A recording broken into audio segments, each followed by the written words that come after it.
Üdvözlök mindenkit, ez itt a Digit Podcast. Személyi László vagyok, a FutureNow vezetőpartnere, és társam a Krimiben Szekér Zoltán, az OD&IT és a Sailing Hangar alapító ügyvezetője. Sziasztok, jó napot kívánok! A Digit Podcast célja, hogy akit nem elégítenek ki a felszínes cikkek és a hangzatos jelszavak, az közelebb kerülhessen a digitalizáció és az informatika mai meghatározó trendjeihez. Mi itt a mélyére fogunk ásni a dolgoknak.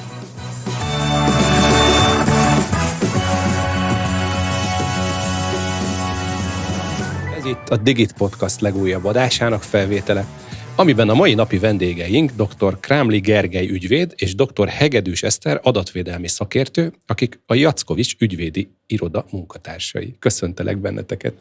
Köszöntjük a hallgatókat!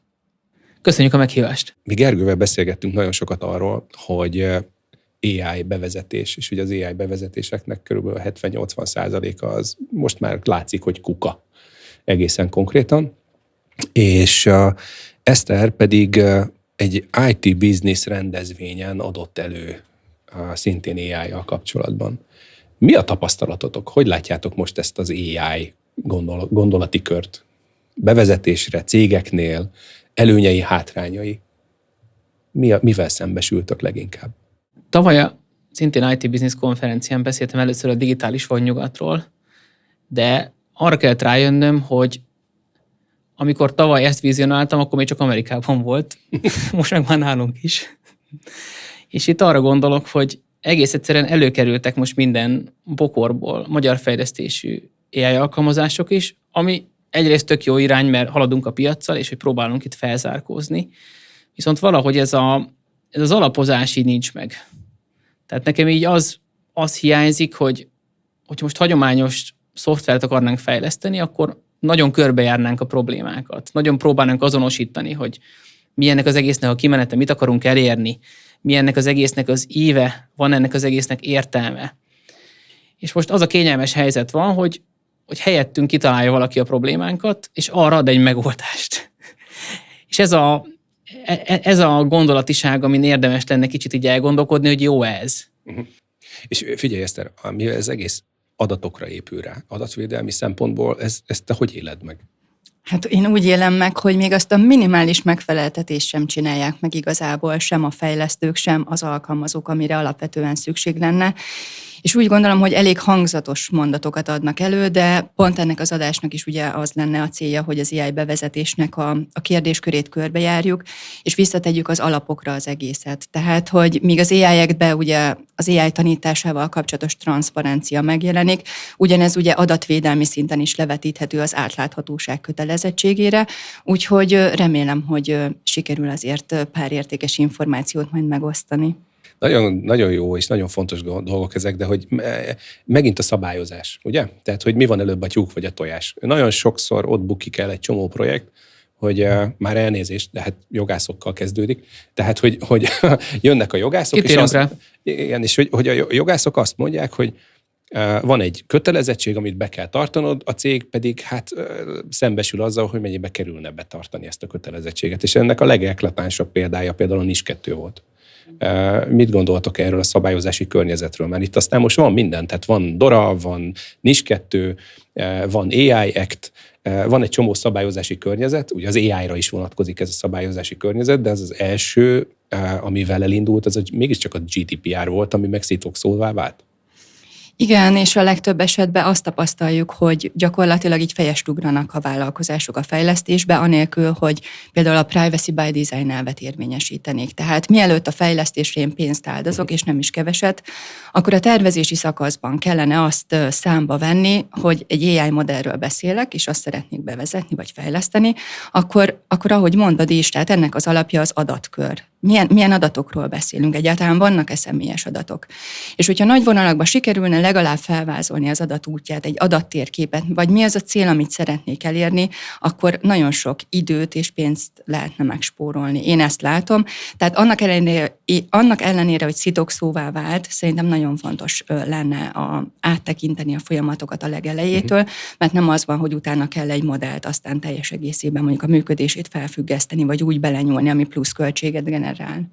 Ja, itt mindig egy picit ilyen szkeptikusan fogadom, ez a jó szó, szkeptikusan fogadom azokat a megoldásokat, ami 10 nap alatt hihetetlen bevezetéseket kínál, mert mostanában azt látom, hogy a piacon egyre több az ilyen szakértő, aki már legalább, most nem az életkor a lényeg, jó, tehát, hogy már legalább 20, és ettől még biztos, hogy nagyon jó programozó, vagy nagyon jó szakértő, de a 10 év tudását próbálja meg egy könyv formájában előadni, és hogy már 90 napos megtérülést is ígér.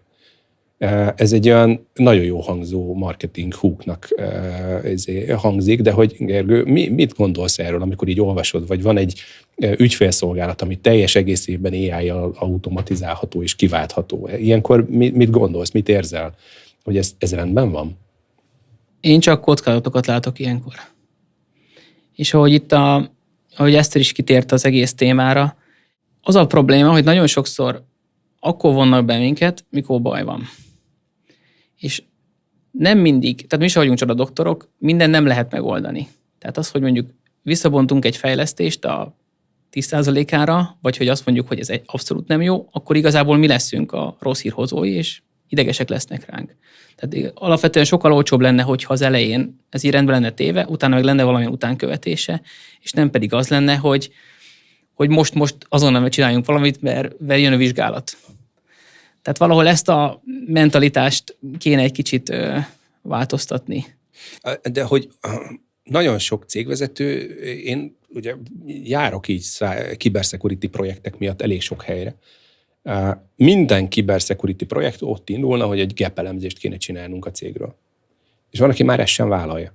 Na most ugye a gap elemzés mondaná meg azt, hogy az adatnak milyen útjai vannak, milyen folyamatokban milyen adatot tárolunk el, ahhoz milyen típusú jogi kiegészítések, meg milyen klauzulák szükségesek, hogy maradjunk ezen a vonalon, de technikailag ők ezt leszeretnék tudni. És nem tudom, hogy ti milyen mélységben találkoztok így tulajdonosokkal. Van-e olyan projektetek, ahol szembesültetek már a hasonlóval, mint én? Hát ugye ez a pecséт compliance. Amikor megvannak megvásárolt szabályzatok, papíron minden rendben van, de mikor leásunk a mélyére, mikor megnézzük, hogy a valóság mit akar, akkor véhetőleg köszönő viszonyban sincs vele. Tehát ugye ez a ChatGPT-vel megírható. Tehát most abszolút. Én azt gondolom, hogy minden olyan dolgot, ami most ahhoz kell, hogy compliance, azt most nagy százalékban rengeteg ember ChatGPT-vel próbálja promptolni, de életében nem látott még rendes szabályzatot. Igen, meg a kedvencem az, amikor megkérdezik, hogy akkor ezért mennyi bírságot kaphatok. 5 millió. Ami egyébként csak az egyik szankció nyilván, tehát neki sokkal jobban fog fájni az, hogyha az adatkezelését felfüggesztik, vagy azt az adatkört nem használhatja. Most egy ilyen... Bocsánat, egy kicsit tisztázzuk a hallgatóknak, mert nem mindenki ilyen szakértő. Az adatkör, meg az adatkezelés felfüggesztése, az mondjuk egy webshop esetén azért jelentős problémát tud okozni, nem? Igen, ez gyakorlatilag ellehetetleníti az adott cég működését. Tehát hiába tette félre azt a pénzt az adott költségekre, vagy hogy azt mondta, hogy majd kifizeti a bírságot, tehát effektíven nem fog tudni egyébként működni, plusz emellett jönnek ilyen reputációs veszteségek. Pont a Gergővel beszélgettünk múltkor arról, hogy például Franciaországban ott alapvetően díjazzák azt egy közbeszerzési eljárásnál, hogy te teljes egészében átlátható és transzparens, vagy megfelelsz az adatvédelmi dokumentumoknak, szerint is működsz, és egyébként úgy kezeled az érintettek adatait, ahogy, mert bizalmat alakítasz ki egyébként a te vevőiddel, vásárlóiddal kapcsolatban. Gergő, mit gondolsz ezekről? Mondjuk egy más szektort vegyünk, mondjuk egy egészségügyi ágazatot vegyünk, vagy vegyünk mondjuk egy gyártóipart. Melyik az, még hozzád közelebb áll? Hát talán az egészségügyi. Tehát egy egészségügynél mit jelent ugyanez az adatkör, kiszivárgás versus AI ügynök gondolat? Hát maga a katasztrófa. Gyakorlatilag. Hát ugye ott ráadásul sokkal érzékenyebb adatok is vannak, mint egy átlagos cégnél, tehát hogy a tajszámtól kezdve mindent tárolni kell a rendszerekben. És ugye, bocsánat, még abból is kiindulunk, hogy ugye ezek a különleges személyes adatok, ami egy egészségügyi intézménynél van, ugye ezeknek a kezelése főszabály szerint ugye tilos. Itt vannak bizonyos kivételi szabályok, amelyeket esetleg fel lehet hívni, de most az EDPB, az Európai Adatvédelmi Testület például kimondta, hogy ilyen adatokat jelen állás szerint egy modell tanításához nem lehetne felhasználni. Hát ezt majd a joggyakorlat biztos, hogy egyébként módosítani fogja, mert főleg ugye az egészségügyben hát nem ártana azért feltanítani őket ilyesmi adatokkal, de ugye erre vannak azért különböző anonimizálási technikák, hogy az adott információ már ne legyen köthető személyhez, de mégis azt az értékes információt, amit egy beteg adat hordoz, azzal be lehessen tanítani. Azt nem tudom, hogy tudjátok-e, hogy ebből volt Amerikában egy elképesztően nagy botrány. Igaz-e az, hogy az AI nak nincs felelőssége, és itt az AI Act-et próbálom meg tőletek megkérdezni, hogy az AI Act-nek a behozásával bürokratizálódott, vagy segítséget nyújt, vagy mi lesz a jövőkép? Mert most már ott tartunk, ugye, hogy Londonból műt egy orvos, és adott esetben olyan eszközt is használ, amiben AI is van. De hogy látjátok, hogy hova fog ez elmenni, vagy ezek az adatfelhasználási körök, ezek mennyire fognak tudni együttműködni a valósággal. Tehát azért az orvosoknak például egy tumor felismeréshez nem ártana mintákat betáplálni egy számítógépbe. A másik oldalon ez az adatbázis, ugye anonimizált adatbázisnak kéne, hogy legyen. Hogy tud ez jól működni? Mit láttok? Szerintem valamiféle keretek kellenek, tehát az, hogy ezek a jogszabályok meghatároznak bizonyos kötelezettségeket, most hagyjuk, hogy ez milyen szintű terhet ró az érintettre, valami kell, egy keretrendszer, amiben tudunk mozogni. Itt szerintem az egészségügyi szolgáltatók által AI használat vonatkozásában azt kell tudatosan eldönteni, hogy mi az én célom, és ezt a célt meg tudom-e valósítani mondjuk egy olyan rendszerrel, ami egyébként anonim. Tehát az anonimizálást már megcsinálom előtte. Ugye ez azért fontos, csak hogy tisztázzuk, hogy az anonim információkra nem terjed ki az általános adatvédelmi rendelet, tehát a GDPR. És ugye az, hogy a rendszer az folyamatában anonim maradjon, ezt pont egyébként az előbb említett EDPB is vizsgálja. Erre azt mondja, hogy oké, mondhatod te bemondásos alapon, hogy ez anonim, de a felügyeleti hatóságoknak lesz például arra jogköre, hogy ezt folyamatában ellenőrizze. Tehát ugye a bemeneti adatok elnyelődnek úgymond a rendszerbe, tehát meg kell győződni arról, hogy észszerűen elérhető eszközök segítségével nem tudok személyes adatokat előhívni. De igenis szerintem a lakosságnak az az érdeke, hogy minél több képi adatból tanuljon mondjuk, ezt nem, a tanuláshoz nem is kell feltétlenül, hogy ezt XY-hoz kösse, viszont olyan kimeneti információkat lehet ebből szerezni, amiből hosszú távon profitálunk. Itt inkább azt kell megnézni, hogy szükséges-e adatkezelés egy adott cél eléréséhez. Ha kell, akkor viszont tartsuk be azokat a kereteket, amit előírnak a vonatkozó jogszabályok. Én azt gondolom, nem biztos, hogy egyébként az AI Act az annyira rossz lenne, mert látjuk, vagy én rálátok valamennyire az amerikai oldalra is, és ott szinte bármit meg lehet csinálni. És mivel nem is látjuk a valós felhasználási eseteket, meg a valós eredményeit az egész AI használatnak, nem baj, ha először kicsit keretezve próbáljuk meg ezeket felmérni. Mert sokszor látjuk egyébként pont Amerikában, hogy van egy startup, aki nagyon jó hasít, és évek múlva kiderül, hogy hát óriási adatbiztonság, adatszivárgás, minden probléma felmerült vele, és utána van egy vizsgálat, és nem történik semmi. Tehát nem biztos, hogy az a jó, hogy a végén aztán meglepődünk, hogy nem sikerült, hanem hogy legalább kicsit megpróbáljuk definiálni, hogy mit szeretnénk csinálni. És nagyon, nagyon nehéz ez a security by design, meg AI first, egy csomó olyan szlogen van mostanában a piacon, amivel szembesülnek a vállalatvezetők. Mindenkin van egy nyomás, azt látom, hogy be kell vezetnünk AI-t, ezért aztán elkezdünk bevezetni AI-t, az már mindegy, hogy kinek a gépén, milyen adatokból, ki van-e kapcsolva a jobb felső sarokban, hogy egyébként ne tanuljon belőle az adatbázis, de hogy ebből a szempontból valamiért azt szeretném úgy körbejárni, hogy de nem lesz-e verseny hátrányunk? Azért, mert hogy minden szabályt megpróbálunk betartani. Ez most különösen az európai piacokra egy nagyon érdekes kérdés szerintem. Nem tudom, szerintetek érdekes kérdése? Nem tudom, nem csak elméleti a kérdést. Nem tudom. Mert én nem látom jelen pillanatban, hogy mindenki ezt be akarná hirtelen tartani, ezeket a szabályokat. De értitek, tehát, hogy az egyik oldalon Persze, vannak abszolút. a szabályozók, a másik oldalon meg van a világ. És hogy ebben ez egy podcast, tehát így vagy bent hagyjuk, vagy kivágjuk, de hogy mit gondoltok erről, magáról a szabályozási környezetről? Elég, nem elég? Bőven elég. Bőven elég. Tehát, hogy ember legyen a talpán, aki egyébként kiigazodik ebbe a szabályrendszerbe.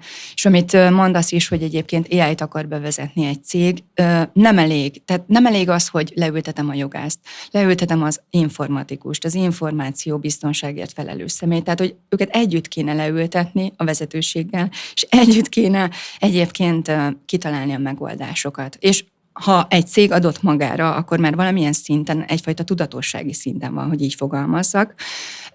Azt gondolom, hogy nem legyőzhetetlenek az akadályok, nem könnyűek, főleg nem akkor, hogyha a gombhoz varjuk a kabátot. Szerintem a szabályozás részben sajnos túlzó, hogyha ez a kérdésed. Nem tudom, viszont van egy kérdés. De én azt gondolom, hogy bizonyos esetben sajnos eltúlzó méreteket tud ölteni, viszont hogyha kicsit visszalépünk az alapokhoz, az alapházépítéshez, hogy valójában azt csinálnánk csak elsőre, hogy IT-biztonság rendben legyen, adatvédelmi szabályzat rendben legyen, találjunk egy folyamatot, amit tudunk nevesíteni, és azt mondjuk, hogy igen, mi azt látjuk, hogy ebben az ügyfélszolgálati levelezésben tényleg hatékony lenne, akkor a kis lépéssel is sokkal nagyobbat tudunk lépni, mintha valami óriásit szeretnénk hirtelen megcsinálni. De lehetne akár egy Copilot bevezetése is, hogy legalább egy asszisztensi segítségként felmerüljön, kiszűrjük a tapasztalatait kis csoportba, pilotba, és akkor a végén meg el tudjuk dönteni, hogy akarjuk-e vagy nem. A Kapitány és Katona című filmben volt ez, amikor a kiskölyök azt mondta, hogy ő ilyen harcos természet búvár szeretne lenni, ezért lettem én humán erőforrás szervezetfejlesztő és cybersecurity szakember.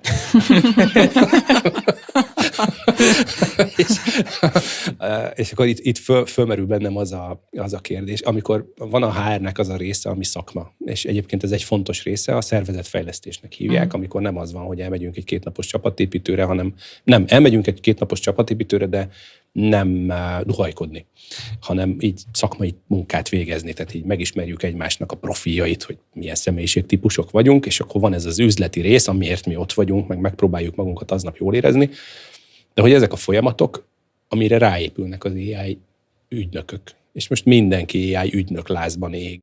Van-e tapasztalatotok abban, hogy hány százalék a bukás ezeknek az AI bevezetéseknek? Tehát nem az IT projektekhez van egy számunk, de hogy az AI projektek hány százaléka térül meg, mondjuk? Attól függ, mit tekintünk AI projektnek, mert ugye sokan a ChatGPT-t sem tudják használni. Tehát ugye van a cégen belül létezik egy használat, ugye ez a Shadow AI. Ez amikor nem engedjünk meg, nem tudunk róla, de ott van. És ennek azért van egy elég kimutatható százaléka, ugye a Microsoftnak a tavalyi Q2-es jelentése szerint 29% használja. És ez még szerintem alábecsült számnak számít. Ezzel én azt gondolom, hogy nagyon alábecsült százalékról vagy beszélünk. Mert az MIT Research szerint pedig 90% Amerikában. Tehát, hogy valahol a kettő között lehetne itt megtalálni az igazságot. Ja. Ja, jó lesz. Igen, de hogy ugye valójában ez már mindenhol ott van. Tehát ez a fő probléma, hogy egyéni hatékonyság szintjén megjelenik, viszont ez a legvadabb használat, mert igazából nem is értjük, hogy sokan miért használják, meg egyáltalán mit akarnak vele elérni. És lehet, hogy egyébként az adott munkatárs tök ügyesen használja meg. Jól kijön belőle az eredmény, amit el szeretne érni. De a céges szempontból ez a legnagyobb aknamező. Mert mikor az elején már beszéltünk erről, amikor majd felelős kell keresni, hogy igazából ki követte el az adatvédelmi incidenst, akkor majd a cégre fog esni ennek az egésznek a terhe. Hogy lehet ezt a vadnyugati kérdést egy picit racionalizálni?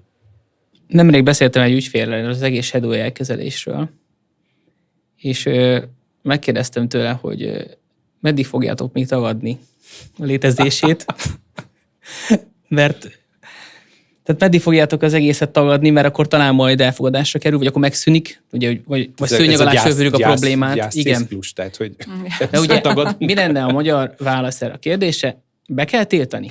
Miért van itt? A magyar válasz az első, a csípőből jövő, az ne úgy. Elnézést. A másik meg, hogy tiltsuk be. Igen, tiltsuk be. Nem kell energiaital, mert nem. Káros. Így van. Pont. De hogy ez elsődleges válasz lehet, csak ugye a mögöttes statisztikák azt igazolják, hogy ettől függetlenül létezik. Ugye miért létezik? Mert amikor elkezdtük behordani a munkába a saját laptopunkat, meg a saját telefonunkat, azok a mai napig velünk vannak.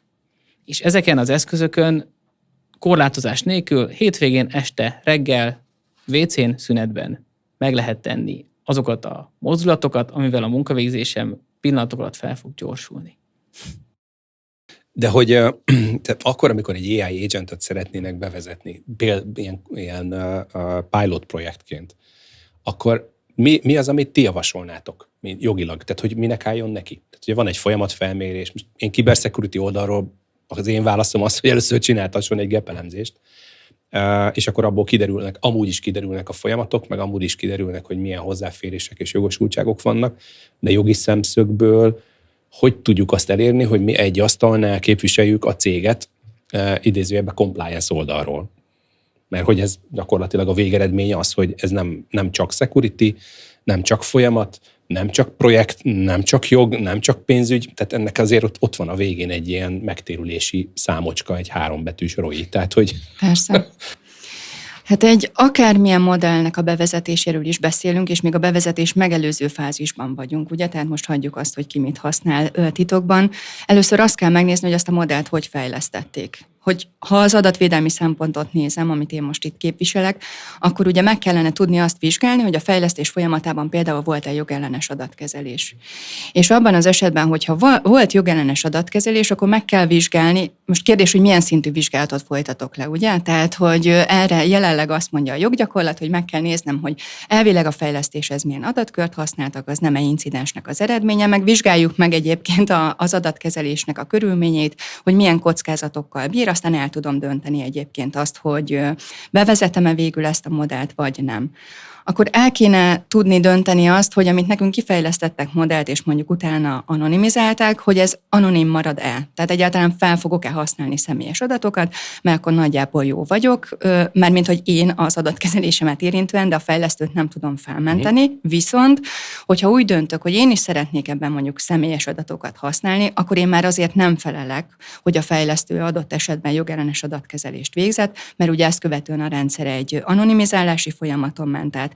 Én pedig utána szeretnék megfelelni a GDPR-nak. Tehát a modell bevezetésénél ez az elsődleges lépés, a másik meg az, hogy határoljuk le, hogy mire szeretném én ezt a modellt használni. Mi a célom vele. Oké, de ez az, amikor én önálló modellt fejlesztek, de ez azért ritkán. De a fejlesztést követő bevezetésnél is ez kérdés. Tehát olyan modellt vezessek be, aminek a fejlesztése egyébként adatvédelmi szempontból jogszerűen zárult le. Nem kötözködésből, de a Microsoftnál ezt honnan lehet tudni? Tehát, hogy értitek a kérdést? Tehát, hogy az a nehéz, hogy van a KKV, mint fogalom, meg van Magyarország, ahol mondjuk 4 ember egy cég, és mondjuk csinál 7 milliárdos forgalmat. Tehát, hogy azt gondolom, hogy ezek a fogalmak, így mondjuk egy grafikai stúdió, legyen ez egy grafikai stúdió, akinek az is problémát okoz, hogy mondjuk egy kollégát kitanítson arra, hogy lehet egy fóliát fölrakni egy autóra, mert azért ez nem egy ilyen, hogy mondjam, nem minden nap ezt akarod csinálni munka. Most tényleg a legnagyobb tiszteletem, hogy van, aki ezt meg tudja csinálni, én csináltam. Az, hogy ott spricceljen be egyik oldalt, a másik oldalt, és rakjam föl, és ne legyen benne, és utána tűvel pukkazgassam ki, hát ahhoz türelem kell, nekem meg nincs. Tehát be kell látni, hogy én vannak munkák, amire nem vagyok alkalmas. De náluk például be akarunk vezetni egy AI-t. Náluk azt gondolom, feltételezem, megerősítetek vagy nem, hogy nem az jön szóba, hogy modellfejlesztés, hanem az jön szóba, hogy van valami dobozost keres. És akkor ebben a dobozosban most valahogy mindenki abba az irányba ment el, hogy rá csak kapcsolódva, amit mondtál, tehát hogy ugye itt nincs ilyen, hogy AI modellfejlesztés, hanem az van, hogy egy dobozos modellt megveszek. Ami már ki van fejlesztve. Mondjuk mi lehet egy grafikai stúdiónak segítség, mondjuk az ügyfélszolgálat. De azt lehet kapni a piacon, AI dobozos ügyfélszolgálatot. Na most akkor itt leveszem a polcról, bevezetem a céghez, hát ez nem nagy kaland, mert hogy egyébként amúgy sem akarom fölvenni a telefont, azt a 15 választ, azt meg tudom neki adni. Fölveszi, válaszol, örülünk, ugye? Nagyjából. Az elején biztos. Na, és akkor itt szeretném megkérdezni, hogy amikor azt mondod, hogy az elején biztos, akkor mi a következő, amikor már nem ő kiválasztott egy eszközt. Igen? Most én pont a Gensparkot vizsgáltam meg nemrég, onnan tudnék példát mondani. A Genspark ez egy ilyen mindenevő AI alkalmazás, így a prezentáció készítéstől minden kreatív munkára megfelel. Viszont már Claude-ot és Anthropicot is bevon egyébként a működésébe. És akkor elérünk ahhoz a ponthoz az álszebben, hogy akkor végül is hova kerülnek ki, amiket én betápláltam, akkor az derül ki belőle, hogy hát hogyha kérdésed van, akkor nézd meg az OpenAI szabályzatát, meg az Anthropicét. Átirányítva. Igen, átirányítva, de nincs belinkelve se, csak le van írva. Aha. Egyébként meg minden, amit beraksz, az valójában korlátlanul a miénk. Tehát korlátlan felhasználási jogot engedélyez a te prezentációdon. Érted? Igen, értettem. Tehát alapvetően tudják. Tehát, hogy... ezek elég kevesen. Igen, csak hogy azért próbálok belemenni konkrétumba, hogy minél konkrétabban válaszolhassak a kérdésre, hogy amikor elkezdünk elemezni egy ilyen szoftvert, azért már ott azonosítatunk magunknak olyan kockázatokat, hogy mi ezt valójában akarjuk-e. Ugye az AI előírja azt is, hogy használati utasítás szerint kell használni.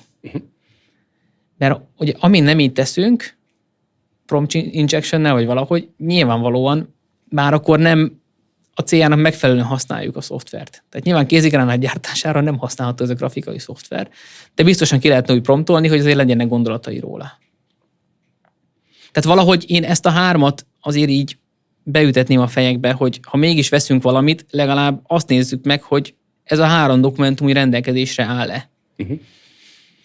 Meg hogy ebben mi van leírva. Hát mert azokon nem is nagyon tudsz változtatni, ugye? Tehát, hogy főleg egy grafikai cég esetében ott azért a szerzői jogi kérdések tehát nagyon erőteljesen jelen lesznek, tehát nem biztos, hogy azt akarom, hogy egy tech cégé legyen egyébként a felhasználás, meg át is dolgozhassa egyébként az én művemet. Megkezdjük el vizsgálni azt, hogy akkor, ha a személyes adatokat kezel, akkor azok hol tárolódnak, a tárolódás vonatkozásában a harmadik országba történő adattovábbítási feltételrendszer az fennáll-e, vagy nem. Tehát, hogy ezeken azért érdemes végigmenni, és akkor lehet, hogy nem azt a modellt kell bevezetni. Aha. Az a nehéz ebben, hogy van egy cél, amire szeretném használni, és továbbra is induljunk ki abból, hogy 4 fős magyar KKV-ról beszélünk, ahol mondjuk nem biztos, hogy szövegértelmezésben egy OpenAI angol nyelvű ide vonatkozó policy az mondjuk azt, hogy könnyen lefordítható magyarra. Biztos, hogy vannak benne olyan fordulatok, aminél... ChatGPT megcsinálja, nem? ChatGPT megcsinálja a sajátját, és úgy, ahogy ezt szeretné lefordítani magyarra, igen, ahogy mi szeretnénk hallani. De hogy tehát mi a cégvezetőknek a javaslatunk? Tehát, hogy oké, itt van ez a 3 dolog, nyúljon így ő hozzá. De még mindig nem még van azért előtte levő lépés is, csak most az a kérdésre válaszoltam. Tehát önmagában ugye az előbb is beszéltünk róla, hogy ugye nem a tiltás az egésznek a kulcsa, hanem alapvetően egy ilyen belső kis oktatás. És ennek egy gyakorlati szabályzata a következő lépése, ami nem egy kódex, nem egy ilyen monstrum, amit senki nem vesz elő, és úgy tekint rá, mintha 12. századi szerzetesek készítették volna, hanem tényleg egy ilyen gyakorlati anyag, ami leírja, hogy igen, ChatGPT-t lehet használni szövegösszefoglalásra. Igen, Copilotot lehet használni, nem tudom, majd kutatásra, vagy belső e-mailek feldolgozására. De az, hogy hozzárendelünk minden funkcióhoz valamilyen felhasználási esetet. Tehát mindent szerintem lehet kicsit gyakorlatibbá tenni, viszont amit te mondasz, az sokkal egyszerűbb lenne, azt mondjuk, hogy ez nekem túl bonyolult, nem akarok vele foglalkozni, mert ennek viszont az a következménye, hogy a saját kezemből kiszedem az irányítást.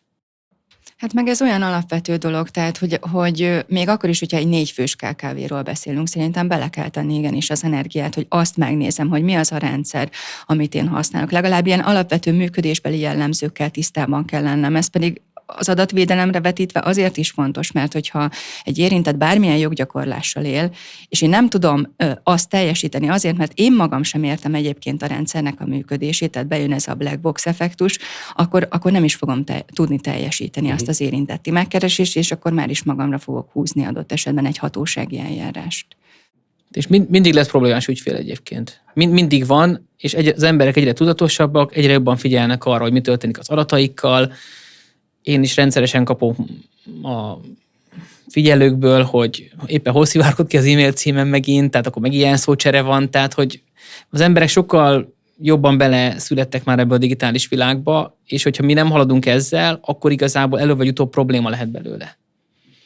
És ugye, amit az Eszter is mondott az elején, csak nem tértünk rá kicsit mélyebben, hogy amikor amikor kockázatokról beszélünk, az egésznek az a lényege, hogy inkább úgy kell elképzelni, mint a Covid-ot.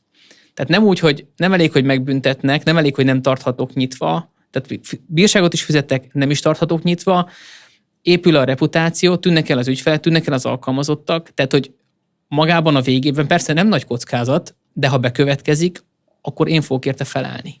Ugye nagyon sokszor, amikor előadást tartok, akkor pont ezekre a kockázatokra próbálom meg felhívni a figyelmét, hogy az IT az önmagában nem érti az üzletet. Az üzlet meg nem érti az IT-t, de egy AI projekt nem lehet IT projekt, hiszen az üzletnek a működését érinti. És hogy ez szintén a tapasztalat, hogyha jól akarunk csinálni valamit, akkor ez az, hogy szervezetfejlesztés, az nem csak arról szól, hogy szervezetet fejlesztek, hanem arról, hogy különböző területek képviselői megalkotják a jelenlegi folyamatainkat, ami utána implementálható az IT által, amiben definiáltuk, hogy adat, definiáltuk, hogy folyamat, definiáltuk, hogy jogosultság, definiáltuk, hogy átadás, átvételi pontok, ergo felelősségi körök. És ezek után van lehetőség arra, hogy bármilyen ERP, CRM, AI, bármilyen hárombetűs IT-s kifejezést próbálok meg itt elpufogtatni. Ezzel egyetértetek-e? Sajnos igen. Nem mondom, hogy sajnos, hanem szerintem ez teljes egészében hasznos. Jó. Tehát tudod, amikor be akarsz vezetni egy projektet, hív be egy ügyvédet, és akkor biztos, hogy szét fogja trollkodni a projektedet, ami nem igaz. Tehát én kifejezetten szeretem azokat a projekteket, aminek az elején pont ebben a felállásban van összeülés, mert én nem értem az IT-t, az IT nem ért engem, de egyébként meg tudjuk beszélni a kérdéseket, és előbb-utóbb rá fog érezni azokra a dolgokra, amikre én kíváncsi vagyok, és el fogja tudni magyarázni olyan szinten, hogy az én jogászagyam is befogadja azt, és érdekes módon egy idő után már teljesen kiéleződnek ezekre az adatos dolgokra, és tök jól lehet velük együtt dolgozni egyébként. Én nagyon szeretek úgy együtt dolgozni jogászokkal, hogy ketten trollkodjuk szét, tehát hogy Ja. mert ha nem jogi oldalról, akkor cybersecurity oldalról szoktam széttrollkodni. De hogy mit láttok, milyen banánhéjak vannak, amin el lehet csúszni? Csak azok vannak.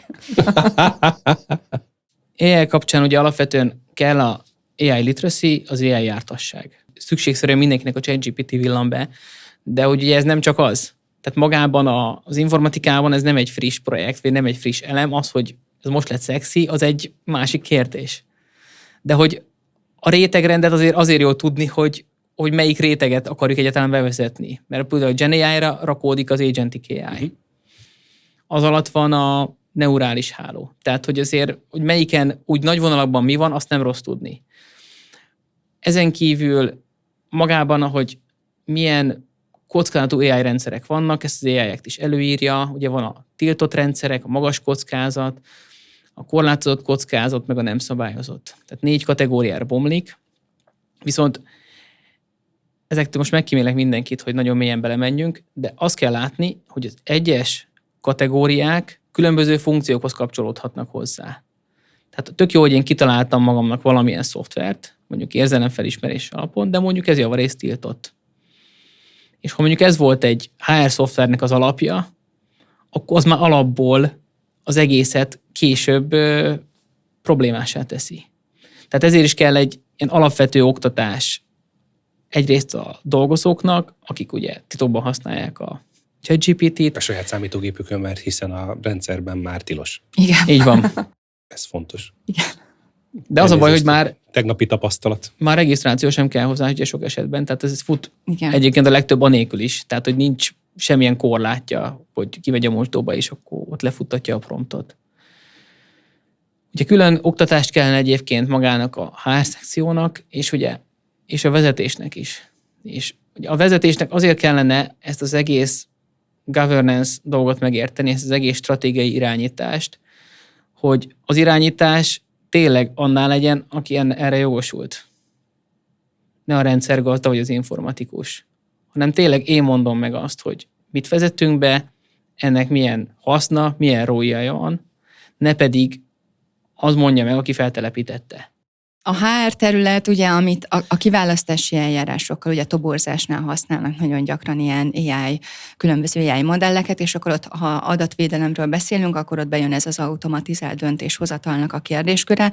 Tehát, hogy ugye van egy automatizált adatkezelés, ez teljesen egyértelmű, hiszen adott az AI modell, amiben értékelnek bizonyos emberi jellemzőket az adatok alapján, és ennek eredményeképpen egy olyan döntés születik autonóm módon, ami az érintettre hatással, következménnyel van. Mondjuk behívom állásinterjúra, vagy nem hívom, kiválasztom az adott pozícióra, vagy nem. Na és itt, amivel szerintem nincsenek képben, hogy milyen modellt alkalmazok, amit már az előbb is mondtam, hogy értem-e a működését, mert az érintett kérheti a döntéssel szemben a kifogást, tehát kifogást emelhet, kérheti azt, hogy kifejtesse az álláspontját, kérhet emberi beavatkozást. Most ezt, hogyha nem tudom elmondani, hogy ez az algoritmus hogy, és milyen logika mentén hozza meg a döntését, akkor esélytelen lesz, hogy egyébként az érintettnek ezeket a kérdéseit egyébként teljesíteni fogom, és akkor ezt hogy fogják megoldani? Az egész automatizált döntéshozatalból kiszedik ugye ezt az érintettre vonatkozó kérdést, akkor pedig fel fogják tenni, hogy oké, de akkor miért ilyen módon toborzol és választasz ki embereket? A cél eléréséhez nem is kell ez a fajta adatkezelés, szükségtelen. Most, ha nem szükséges az adatkezelés, akkor az nem jogszerű. Tehát, hogy azért vannak ilyen banánhéjak, amiket ugye, számba kell venni. Emellé kapcsolódik ugye az AI bias, az AI-nek a torzítása, amikor a modell aként van feltanítva, hogy akaratlanul valamilyen irányba befolyásolja a döntést. Tehát itt arra gondolok, hogy ha korábban férfi vezetőket választott ki, akkor most is azt a mintázatot fogja követni. És nem azért, mert így lett ezt akarná a rendszer, hanem egész egyszerűen maga a mintázatból ez olvasható ki. Csak ugye, míg az AI nagyjából 1000-féle nézőpontot néz azonos kérdésre, az ember maximum egyidőleg 3-4. Tehát nem feltétlenül fog ez kiderülni. Egy idő után lehet, hogy gyanús lesz, de nagyon sokáig ez benne maradhat a rendszerben. Ez kísértetiesen hasonlít arra, amikor az amerikai példát mondtam az orvoslásban, hogy egy bizonyos területet, mert hát az volt a preferált mintázat, azt kezdte el használni, csak ebből ott probléma is lett. Igen. Itt Magyarországon, mint hogyha beszélgettünk volna egy bank esetében is valami hasonló problémáról, ilyen adatkezeléses történetnél. Igen, egy bankkal szemben még az AI Act bevezetését megelőzően szabott ki egész nagy összegű bírságot a NAI. Nem emlékszem az összegre, mert számokat nem tudom megegyezni. 4 milliárdot. 4 milliárd. Aha. Igen, és ott is egyébként az volt, hogy oké, hogy alkalmaz AI alkalmazás, de egyébként teljes egészében hiányzott a tájékoztatás. Ott talán ilyen a hangelemzésre is használták egyébként, és akkor hogy reagál egy ügyfél egy adott kérdésre. Tehát, de ott alapvetően a tájékoztatási kötelezettség teljes hiánya maradt el. Most, hogyha én a toborzáshoz AI-t használok, akkor nekem már erről kellene tájékoztatnom a jelentkezőket, hogy emberi beavatkozás nélkül az állásinterjúval, vagy az állás hirdetésre jelentkező kiválasztási folyamatával összefüggésben milyen adatkezelést végzek. Mondjuk minimum a cég weboldalán fenn kellene lennie ilyen adatkezelési tájékoztatónak. Most senkit nem gondolok ilyen eltökéltnek, tehát csak én mondjuk meg szoktam nézni, hogy hol mi.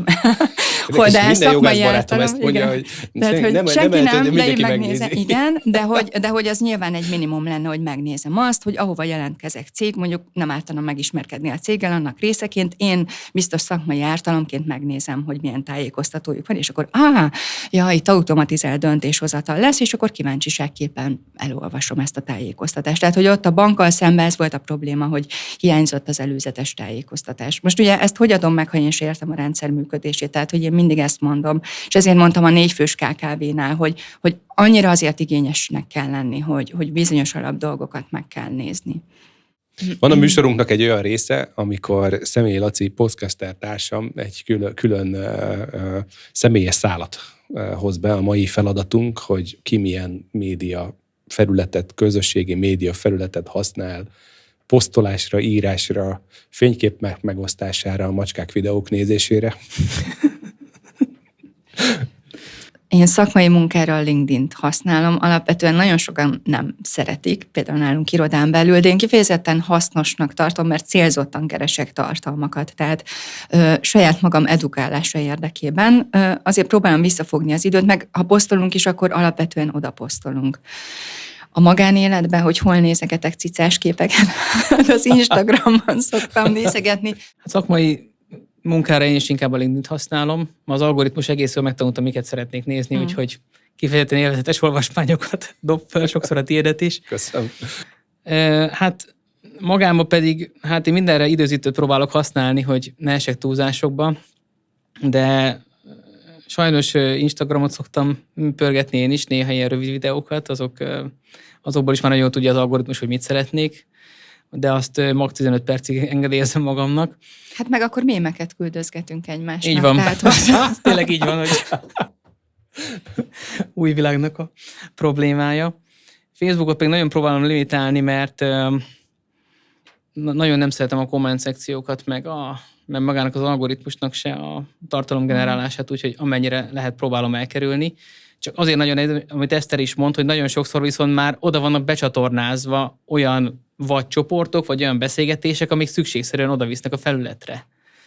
Tehát szerintem ezeket csak ilyen önkorlátozás lehet használni normálisan. A TikTokot pedig nem vagyok hajlandó feltenni, mert azt szeretném megkérdezni, hogy egyre több olyan AI funkció van, aminél egy közös keresztmetszet, hogy az ügyfél élményt próbálják megjavítani. Ugye? Erre lehetne a legtöbb AI projektet elsütni, most mindegy, hogy ügyfélszolgálat, de hogy azt látom, hogy ezeknél a gyors értelem láncoknál is egyre több a tapipad, meg az applikáció. És én úgy hallottam, hogy Gergő, neked van tapasztalatod, olvastál, láttál valami hasonló AI bevezetésről. Konferencián hallottam, hogy Angliában egy gyorsétterem hálózat megpróbálta ezt a drive funkciót automatizálni, azzal, hogy a rendeléseket AI alapú rendszer vette fel. Véhetően arra gondoltak, hogy mivel a termékük száma az véges, jó felismerhető, mindegyik hamburgerre végződik, ezért kivéve azért könnyű lehet felvenni a rendeléseket, akként, hogy járó motor mellett esetenként üvöltő gyerekkel valaki egy ilyen rendszerhez beszél. És az lett a tapasztalat, hogy valahol meg kellett szüntetni ezeket a pontokat, mert olyan szintű ügyfélelégedеtlenség volt. Egyrészt a sor feltolódott, mert utána embernek kellett foglalkozni a felgyűrött vásárlókkal. Másrészt meg hát nem, semmilyen megtérülése nem volt, ellenben hát nyilván rengeteg pénz ment a bevezetésre, meg a fejlesztésre is. És a konferencián mondták, hogy ennek az egésznek az volt a fő tanulsága, hogy csak embert tud megnyugtatni. Tehát egész egyszerűen nem várhatjuk azt a géptől, hogy majd akkor máskor kiszolgálok rendesen, meg az elnézést kérek, a ChatGPT-nek van mindig ez, hogy állítva nyilván a bölcséget, igen. Semmi baj, majd legközelebb máshogy lesz. De ez itt sajnos ezekben a folyamatokban ez nem elégséges. Én a bőrömön akkor tudom ezt magaménak érezni, ezt a mondatot, amikor betelefonálok a magenta színű tésasszonyhoz. Ez jó.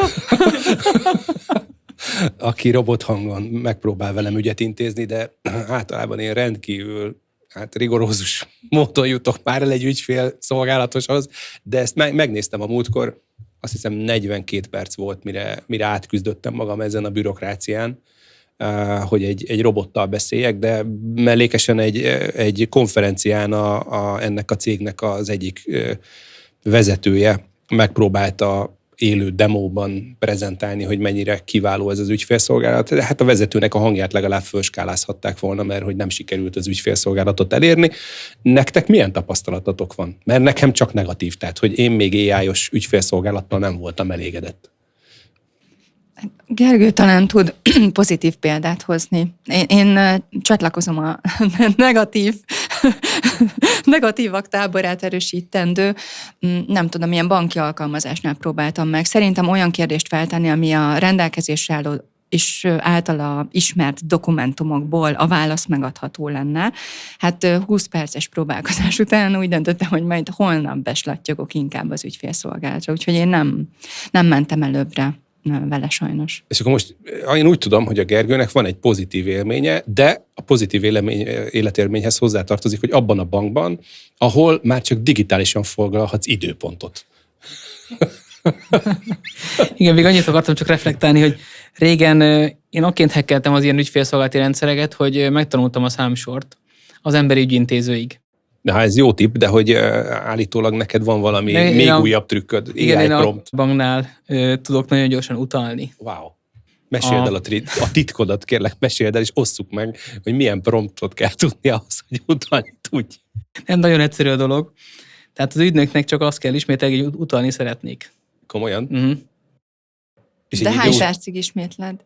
Általában másodszorra megvan, másodszorra meg szokott lenni, és azt követően ki lehet választani a saját listádból a partnert, ha elkezded írni a nevét, már dobja is ki, beírod az összeget, és igazából iPhone-on arcalapon ugye azonosít, tehát egy ilyen 20 másodperc alatt át lehet vinni ilyen műveleteket. Wow. Hát, hova fejlődik a technika? De az a baj, hogy lassan a műsoridőnk végére írtunk. Én szeretném megköszönni, hogy részt vettetek velem ebben az AI kalandozásban, jogi kiegészítésben, és hogy remélem, hogy jól éreztétek magatokat, és tudtunk valami hasznos információt is adni. Köszönjük szépen! Köszönjük szépen a meghívást!